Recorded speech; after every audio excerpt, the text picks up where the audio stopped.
बूढ़े कबूतर ने बताया कि भाग्य और बुद्धि में बड़ा कौन है। कहानी बड़ी ही प्रेरणादायक और ज्ञानवर्धक है, इसलिए कहानी के अंत तक हमारे साथ बने रहें। प्राचीन समय की बात है। एक बूढ़ा कबूतर और नीलकंठ पक्षी शिव मंदिर के पास एक वट वृक्ष पर बैठे हुए थे।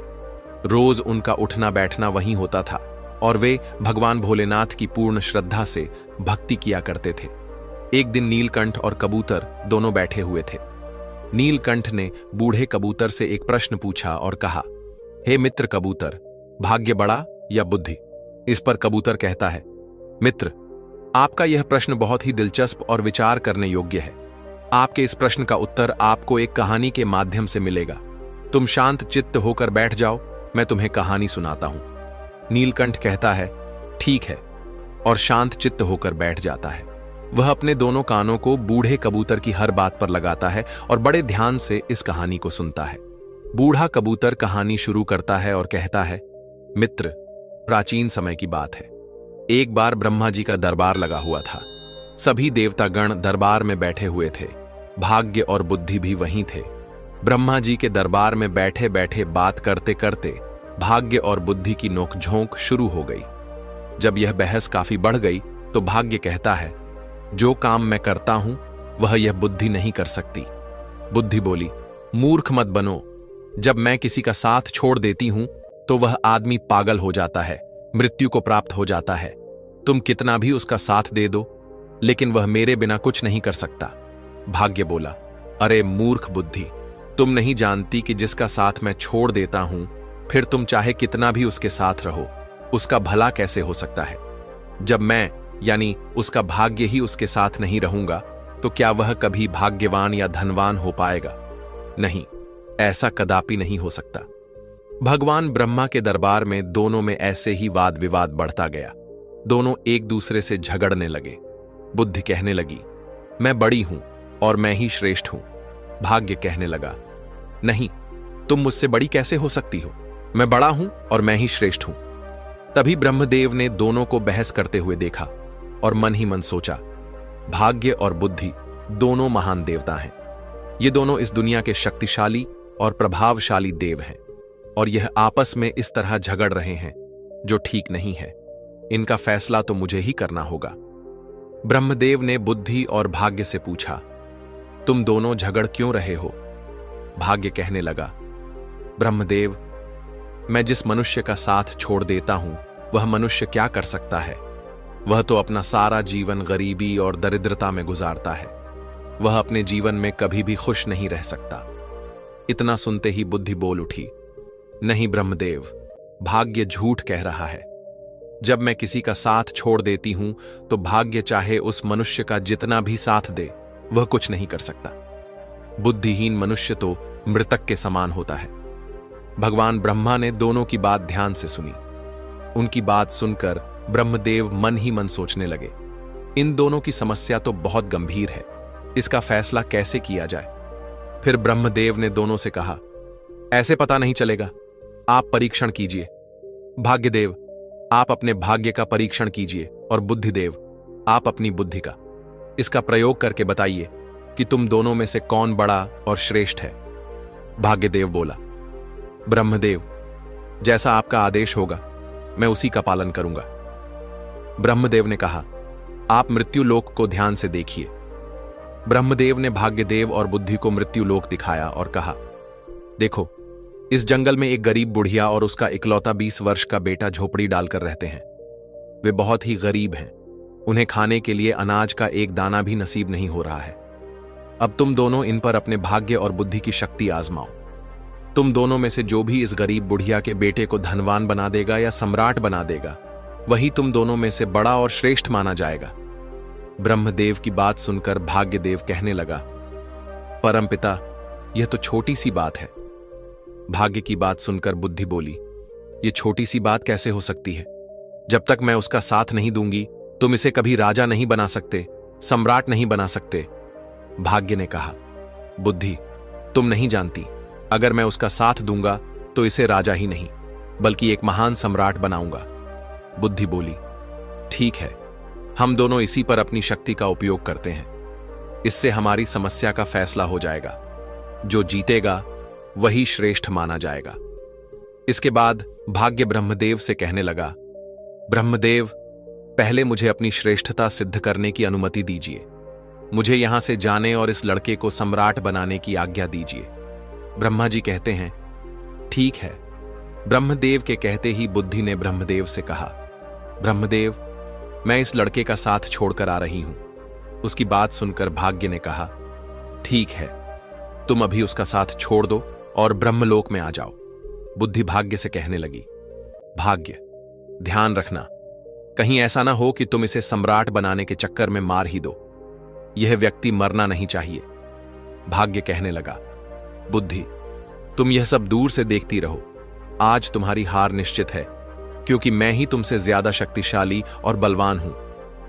बुद्धि बोली, ठीक है, मैं अभी इसी समय इस लड़के का साथ छोड़ रही हूं। ऐसा कहकर बुद्धि ने उसका साथ छोड़ दिया। बुद्धि के साथ छोड़ते ही वह लड़का अपनी शुद्ध बुद्धि खो बैठा, एक निर्गुणी बनकर रह गया, पागल और मूर्ख बन गया। अब भाग्य अपना काम करना शुरू करता है। वह देखता है कि उस व्यक्ति के पास कुछ नहीं है। एक घास फूस की बनी हुई झोपड़ी है और केवल 3 बकरियां बंधी हुई हैं। लड़का उन बकरियों के खाने के लिए पेड़ पौधों की पत्तियां काटकर लाता है और उन्हें चराता है। वह पूरा दिन इसी में गुजार देता है। उसकी स्थिति देखकर भाग्य सोचता है, ना इसके पास पहनने के लिए अच्छे वस्त्र हैं, ना ही पैरों में पहनने के लिए जूते। अब मैं इसका साथ दे रहा हूं और इसे राजा बनाकर रहूंगा। भाग्य ने पासा पलटा। जिस रास्ते से वह चरवाहा निकल रहा था, उसी रास्ते में भाग्य ने एक सुंदर सोने के जूतों की जोड़ी रख दी। लड़के का ध्यान उन जूतों पर गया, पर वह उन्हें पहचान नहीं पाया कि ये सोने के जूते हैं। उसे तो बस पैरों में पहनने के लिए जूते चाहिए थे, इसलिए उसने वे सोने के जूते पहन लिए और सोचने लगा, चलो, जूते तो मिल गए, इससे मेरा बहुत समय का काम चल जाएगा। अब जंगल से चारा लाते और बकरियों को चराते समय मेरे पैरों में कांटे नहीं लगेंगे। उन जूतों को पहनकर वह अपने घर आ जाता है। प्रतिदिन उसकी यही दिनचर्या चलती रही। वह जंगल में बकरियों को चराने जाता और जंगल से पेड़ पौधों की पत्तियां काट कर लाता और बकरियों को चराता रहता था। उसकी माता की बुद्धि भी समाप्त हो गई थी, क्योंकि बुद्धि उसे भी छोड़कर चली गई थी। भाग्य ने तो उस चरवाहे का खूब साथ दिया, लेकिन उसके जीवन में कोई बदलाव नहीं आया। भाग्य सोचने लगा कि मैंने तो इसे सम्राट बनाने का संकल्प लिया है, परंतु यह तो मुझे मूर्ख या पागल दिखाई देता है। इसका व्यवहार तो पागलों और मूर्खों की तरह हो गया है। यह सब देख रही बुद्धि ने भाग्य से कहा, क्या तुम नहीं जानते कि मैंने उसका साथ छोड़ दिया है? जब मैं किसी व्यक्ति का साथ छोड़ देती हूं तो वह ऐसा ही व्यवहार करता है। भाग्य बुद्धि से कहने लगा, मैं भी देखता हूं कि तुम क्या कर सकती हो। अब तुम भी देखोगी कि मैं क्या कर सकता हूं। उस देश के नजदीक ही एक देश का राजा चंद्रसेन था। उसका एक सौदागर था। वह अलग अलग देशों और स्थानों पर जाकर व्यापार करता था। उस सौदागर के पास व्यापार करने के लिए कुछ ऊंट थे। वह ऊंटों पर पीतल लाद कर ले जाता था और दूसरे देश में जाकर व्यापार किया करता था। एक दिन वह सौदागर उसी जंगल से गुजर रहा था जहां पर वह चरवाहा रहता था और अपनी बकरियां चराता था। वह सौदागर ऊंट लेकर जा रहा था। तभी रास्ते में जाते हुए उसकी नजर उस चरवाहे के पैरों पर पड़ी। सौदागर ने देखा कि इस चरवाहे के पैरों में तो सोने के जूते हैं और यह इनकी कोई कदर नहीं कर रहा है। इसे देखकर लगता है कि यह सोने के जूतों के बारे में तो शायद जानता भी नहीं है। सौदागर अपने ऊंट से नीचे उतरकर उस चरवाहे से पूछने लगा, भाई, तुम ये जूते कहां से लाए हो?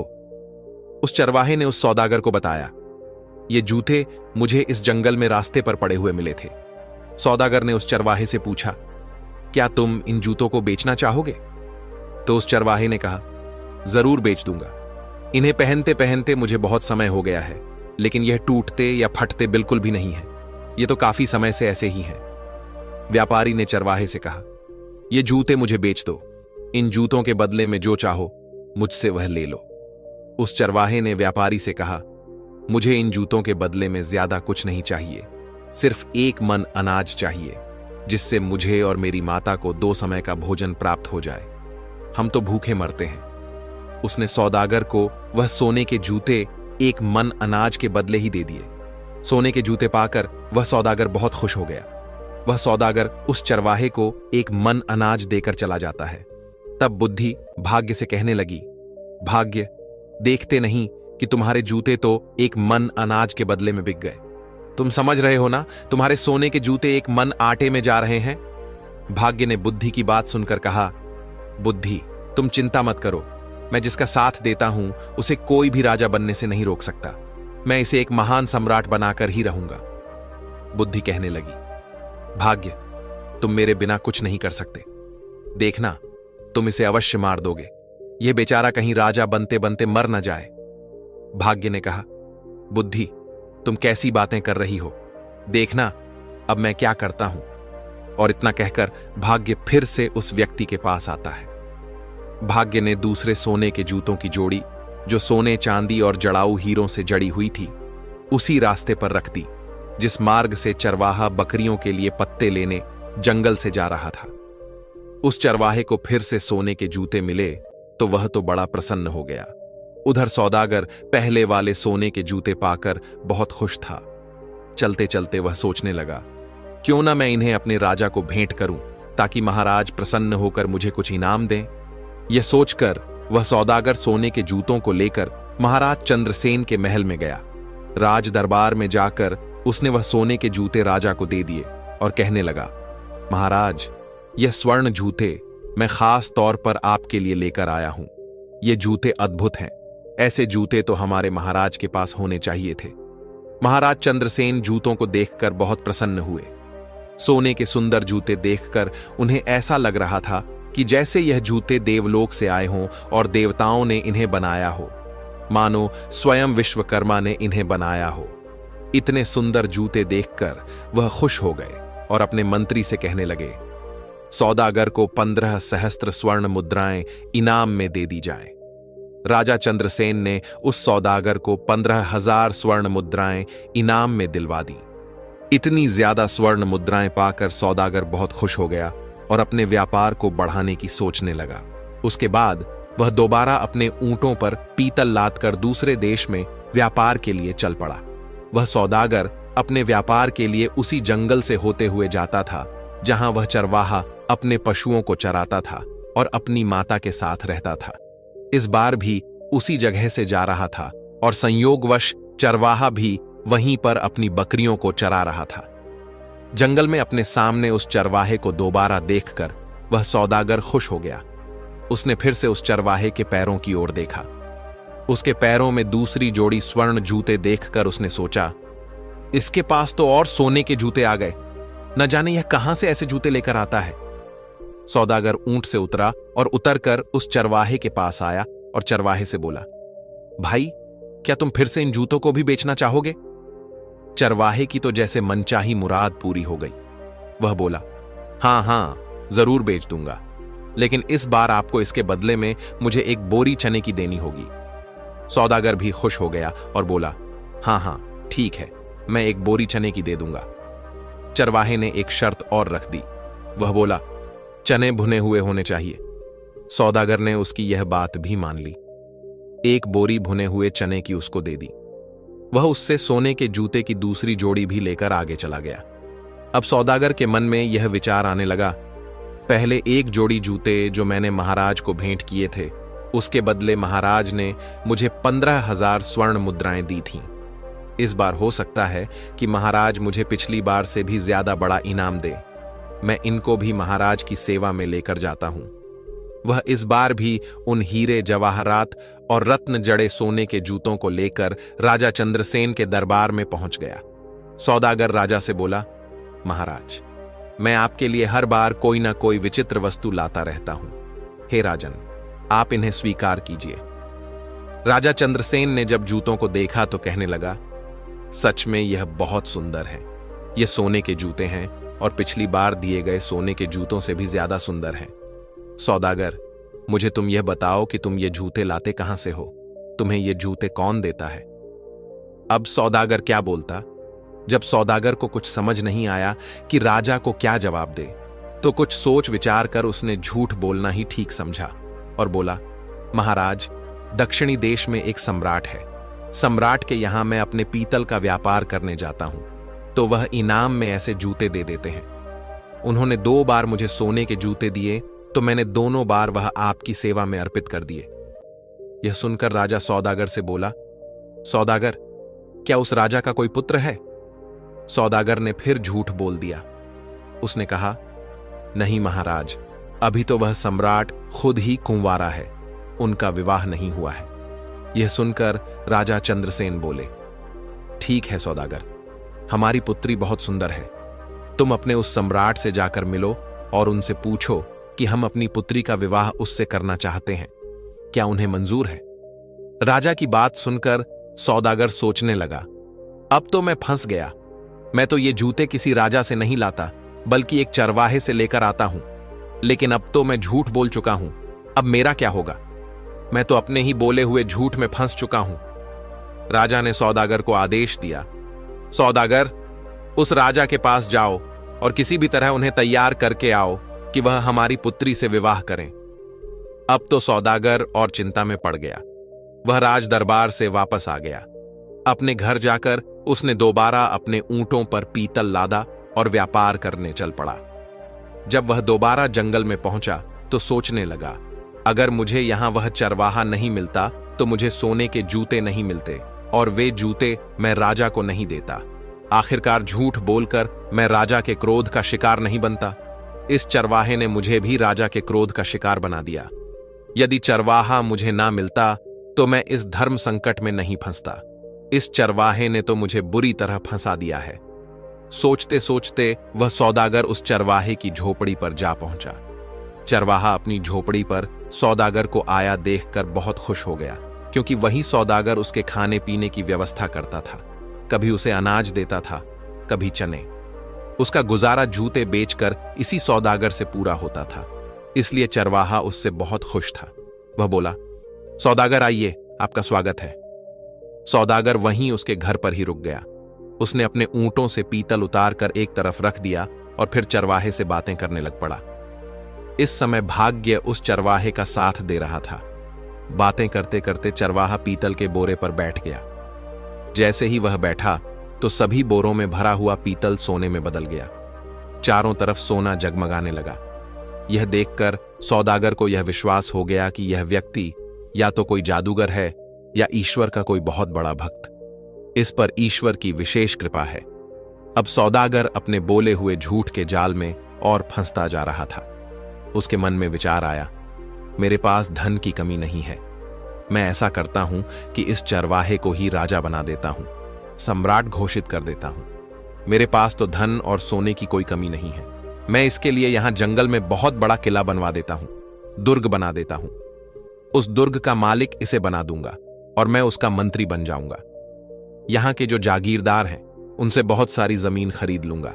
इस महीने के 2 महीने बाद राजा के पास जाऊंगा और बता दूंगा, यही सम्राट है। अब सौदागर षड्यंत्र रचने लगा। भाग्य बुद्धि से कहने लगा, बुद्धि, तुम देखती जाओ कि मैं क्या करता हूं। देखना, यही सौदागर अब चरवाहे को सम्राट बनाएगा। बुद्धि ने फिर से भाग्य से कहा, कहीं ऐसा ना हो कि राजा बनते बनते यह मर ही जाए, क्योंकि इस समय इसके पास बुद्धि नहीं है। जब यह बात भाग्य ने सुनी तो बोला, बुद्धि, तुम इतना घमंड मत करो, तुम अपना ज्यादा दिमाग मत लगाओ, यह सम्राट अवश्य बनेगा। दूसरी ओर सौदागर चरवाहे से कहने लगा, चरवाहे, मैं तुम्हें यहां का सम्राट बना देता हूं और तुम्हारे रहने के लिए एक बड़ा महल भी बनवाऊंगा। सौदागर में बुद्धि थी, क्योंकि उसका साथ बुद्धि दे रही थी, लेकिन बुद्धि ने चरवाहे और उसकी माता का साथ छोड़ दिया था। चरवाहा सौदागर से बोला, भाई ठीक है, तुम्हें जो ठीक लगे वह करो, लेकिन एक बात है, मेरी इन बकरियों को मत छोड़ना। मैं इन बकरियों को हमेशा अपने पास ही रखूंगा। चरवाहे में बुद्धि तो थी नहीं। उसकी बात सुनकर सौदागर सोचने लगा, यह व्यक्ति कितना बड़ा मूर्ख है। मैं इसे राजा बना रहा हूं और इसे बकरियों की पड़ी है। यह कैसी बातें कर रहा है। फिर भी सौदागर बोला, ठीक है। सौदागर को मन ही मन राजा का डर सता रहा था। राजा ने उसे कहा था कि तुम्हें उस सम्राट से पूछ कर आना है और मेरी लड़की का विवाह उसके साथ करवाना है। इसलिए उस चरवाहे को सम्राट बनाने के चक्कर में सौदागर ने चरवाहे की बात पर ध्यान नहीं दिया। उसने किले की नींव डलवा दी और निर्माण शुरू करवा दिया। जल्दी ही उसने एक बहुत बड़ा, सुंदर और शानदार महल चरवाहे के लिए तैयार करवा दिया। सौदागर ने आसपास के सभी जागीरदारों से जमीन खरीद ली और चरवाहे के लिए एक सेना भी बनानी शुरू कर दी। नौकर चाकर, दास दासियां रखीं। ये सब देखकर वह बुद्धिहीन चरवाहा मन ही मन सोचने लगा, ना जाने यह सौदागर कहां से आ गया। इसने तो हमारी जिंदगी खराब कर दी। अब तो मुझे अपनी बकरियों को चराने के लिए भी समय नहीं मिलता है। यह हमेशा बातें करने में लगा रहता है। चरवाहे का तो अब भी वही हाल था। वह बकरियों को जंगल में ले जाता और चराकर वापस लाता। सौदागर ने उसके लिए राजसी वस्त्र सिलवाए, उसके शीश पर मुकुट रखा, लेकिन चरवाहे ने अपना स्वभाव नहीं बदला। वह सौदागर से कहने लगा, तुम्हें जो भी ठीक लगे वह करो, परंतु मेरी बकरियां कहीं नहीं जानी चाहिए। अगर मेरी बकरियां चली गईं तो मैं तुम्हें जीवित नहीं छोड़ूंगा। तुमने इतनी भीड़ इकट्ठा कर ली है, हमारा जीवन खराब कर दिया है। सौदागर कहने लगा, अरे चरवाहे, मैंने तो तुम्हें राजा बना दिया है, मैं तुम्हारा मंत्री बनूंगा। लेकिन उस चरवाहे की समझ में यह सब कुछ नहीं आ रहा था। दोस्तों, अब भाग्य बुद्धि से कहने लगा, बुद्धि देखो, मैंने इस चरवाहे को राजा बना दिया है। अब यह एक किले का मालिक बन चुका है।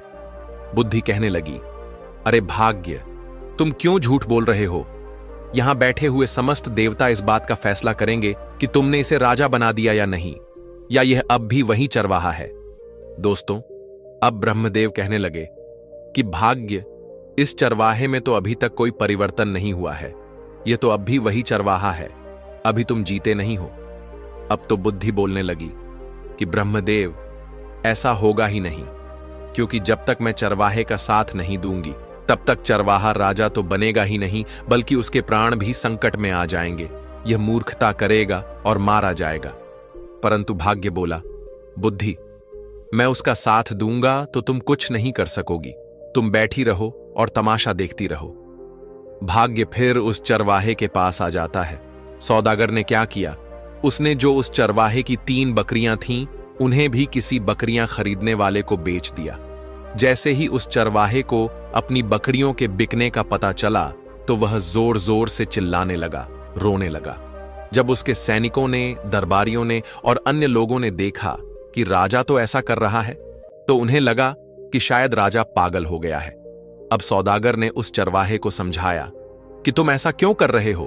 तुम ऐसी मूर्खता क्यों कर रहे हो? ये तो 3 बकरियां थीं।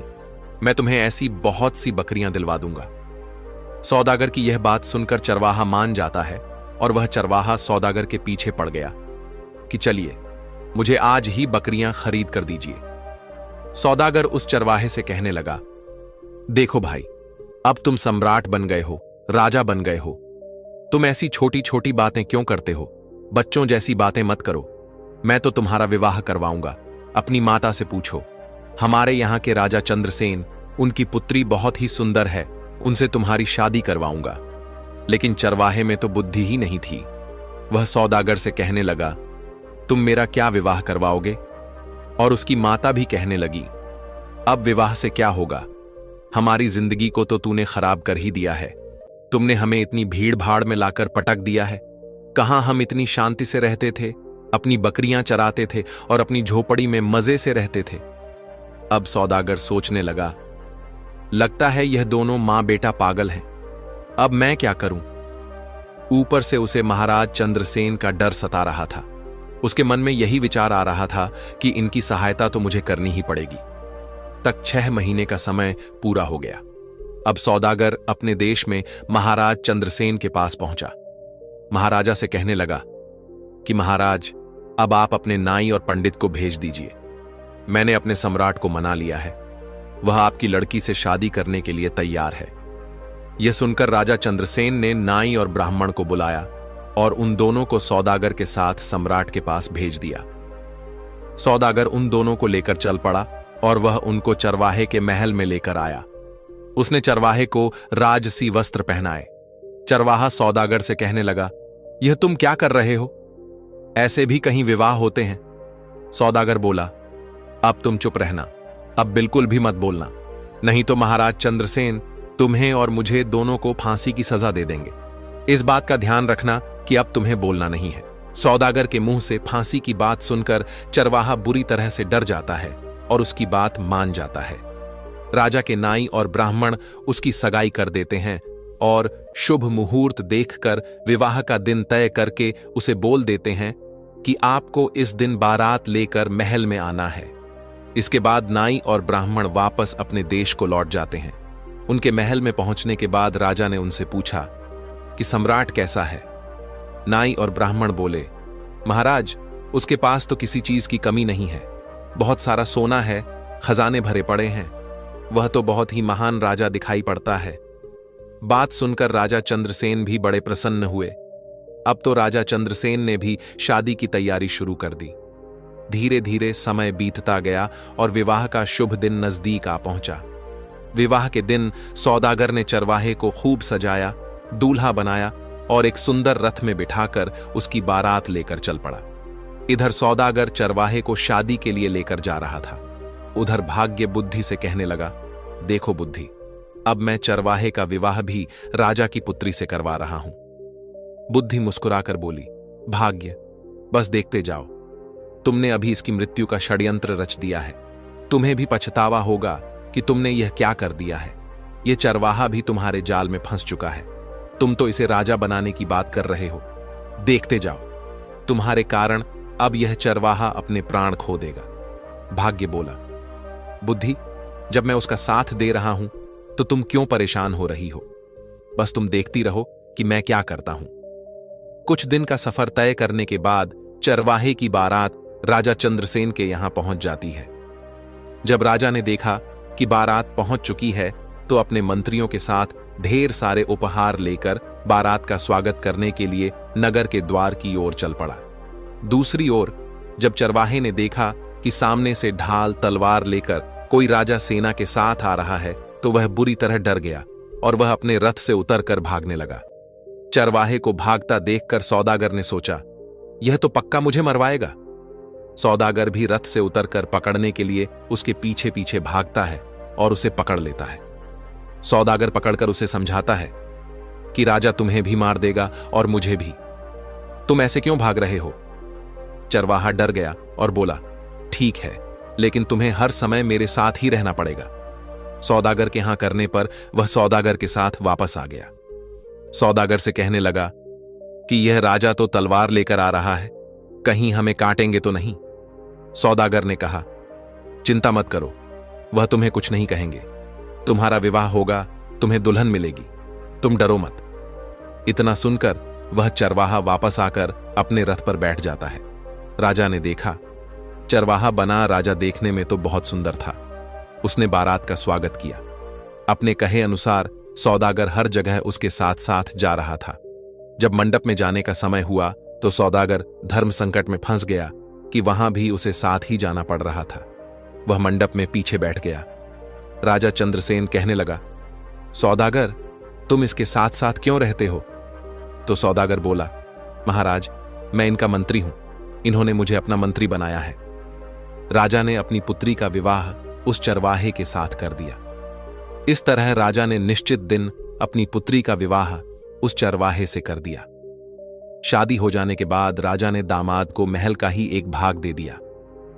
राजा का कोई पुत्र नहीं था तथा वह दामाद को अपने पास ही रखना चाहता था ताकि राज सिंहासन बाद में उसे सौंप सके। अब सौदागर को रहने के लिए अलग स्थान दे दिया गया। सौदागर मन ही मन घबरा रहा था कि कहीं चरवाहा भेद न खोल दे। चरवाहा बहुत प्रसन्न था। यह देखकर बुद्धि मुस्कुराई तो भाग्य बोला, देखती रहो, मैंने इसका विवाह राजा की पुत्री के साथ करवा दिया है। अब यह चरवाहा सम्राट बनने ही वाला है। भाग्य की यह बात सुनकर बुद्धि कहने लगी, अरे भाग्य, तुम क्यों बेवकूफ बन रहे हो? तुम जानते हो कि उसे कुछ पता ही नहीं है कि राजा क्या होता है, विवाह क्या होता है। वह तो कुछ जानता ही नहीं है। उसकी तो मृत्यु निकट आ गई है, वह तो मरने वाला है। भाग्य कहता है, यह तुम क्या कह रही हो? बुद्धि बोली, मैं सच कह रही हूं।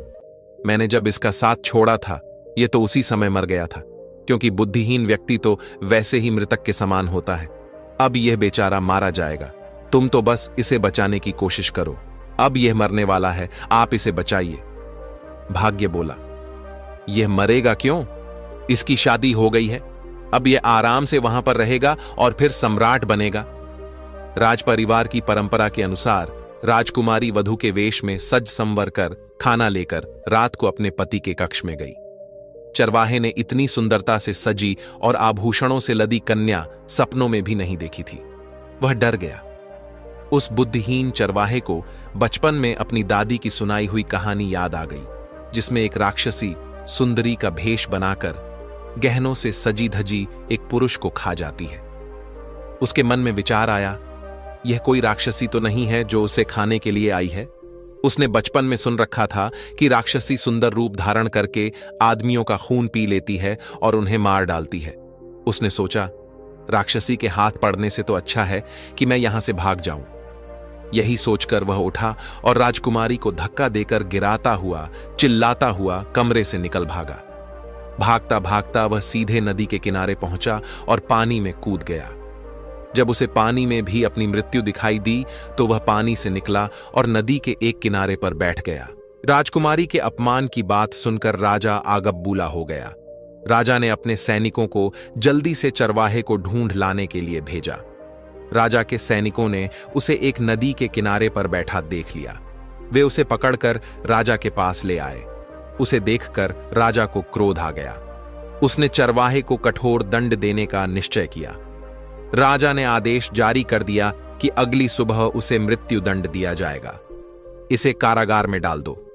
यह सब भाग्य अपनी आंखों से देखते हुए अपना माथा ठोक रहे थे और सोच रहे थे, यह तो बिल्कुल मूर्ख निकला। मूर्ख ने मेरी सारी योजना ही चौपट कर दी। तभी बुद्धि मुस्कुराते हुए उनके पास आई। बुद्धि ने भाग्य से कहा, आखिर तुम हार ही गए। देख लिया तुमने, तुम्हारे लाख राजा बनाने से भी वह राजा बन न सका। अब इस आदमी को सजा होने जा रही है। बुद्धि ने भाग्य से कहा, देखा भाग्य, बुद्धि के बिना वह मारा जाने वाला है। बोलो क्या कहते हो? निराश होकर भाग्य बोला, अगर तुम इस आदमी को बचा लो तो मैं हार मान लूंगा। बुद्धि ने हंसकर कहा, तो ठीक है, अब मेरा कमाल देखो। देखो मैं इसे कैसे बचाती हूं। इतना कहकर बुद्धि ने चरवाहे में प्रवेश किया। जैसे ही बुद्धि ने चरवाहे में प्रवेश किया, चरवाहा अपने बचाव की नई नई तरकीबें सोचने लगा। दूसरे दिन जब चरवाहे को मृत्यु दंड के लिए राजा के सामने पेश किया गया तो चरवाहा बोला, महाराज, आप मेरे ससुर हैं। क्या मैं आपसे पूछ सकता हूं कि आप किस अपराध में मुझे मृत्यु दंड देने चले हैं? राजा बोला, तुमने मेरी पुत्री का तिरस्कार करके मेरा घोर अपमान किया है, इसका तुम्हें दंड दिया जाएगा। तब चरवाहा बोला, राजन, मेरे कुल में मान्यता है कि विवाह के पश्चात पहली रात को यदि वर वधू की जानकारी में कोई व्यक्ति नदी में डूब मरे तो वधू विधवा हो जाती है या संतानहीन रह जाती है। जब आपकी पुत्री कमरे में आई तभी नदी की ओर से बचाओ बचाओ चिल्लाने की आवाज मेरे कानों में पड़ी। मैं अपने आप को रोक न सका और तुरंत उठकर डूबने वाले को बचाने के लिए नदी पर चला गया था। अगर यह मेरा दोष है तो आप मुझे अवश्य दंड दें। चरवाहे की बात सुनकर राजा बहुत प्रसन्न हुआ और उठकर चरवाहे को गले से लगा लिया। वह बोला, हमारे बाद तुम ही इस देश के राजा बनोगे। पिता पुत्री ने लज्जित होकर अपने असभ्य व्यवहार के लिए माफी मांगी और फिर तीनों खुशी खुशी महल के अंदर चले गए। उधर ब्रह्मा के दरबार में बुद्धि और भाग्य का फैसला हो चुका था। समस्त देवता बुद्धि की जय जयकार करने में लगे थे। वे कहने लगे, भाग्य, तुम कुछ नहीं कर सकते। जिसका साथ बुद्धि नहीं देगी वह कुछ नहीं कर सकता। बुद्धि ने मुस्कुराकर भाग्य की ओर देखा। भाग्य ने हंसकर कहा, मैं अपनी हार मानता हूं, तुम वास्तव में मुझसे बड़ी हो। साथियों, इस तरह नीलकंठ को भी अपने प्रश्न का उत्तर मिल चुका था और उसके बाद बूढ़ा कबूतर और नीलकंठ भोजन की तलाश में जंगल की ओर निकल गए। दोस्तों, उम्मीद है आपको कहानी अच्छी लगी होगी। कहानी पसंद आई हो तो वीडियो को लाइक करके चैनल को सब्सक्राइब कर लेना, साथ में बेल आइकन भी दबा देना।